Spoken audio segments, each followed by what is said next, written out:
Welcome back to this video. In this video, I'll show you on how to simply back up your photo to your Google Photo Cloud. So let's see. But before we dive into tutorial, if you find this tutorial useful and you are very new to this channel, remember click on that subscribe, turn on notification bell for more useful tutorial like this. So with that being said, let's get started. Very first thing you need to do is to open up your Google Photo, and it's going to open up like so. And the next thing you need to do is to click on your profile icon from the top corner. And this is going to pump up. Next thing you need to do is to click on here, turn on backup. Click on turn on.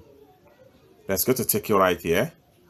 Then make sure you select your Google account right here. Next thing you need to do is to simply click on turn on backup.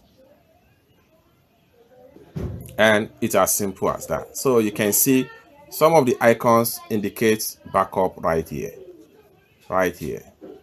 So each time you take shots on your phone, the photo will automatically back up to your Google Photo Cloud right here. You can see these are backup indication right here. So once the backup is completely, you are done. So basically, this is how to back up all your photo into your Google Photo account. For more tutorial like this, consider to subscribe. Thank you so much for watching, and I hope to see you in my next video. Bye for now.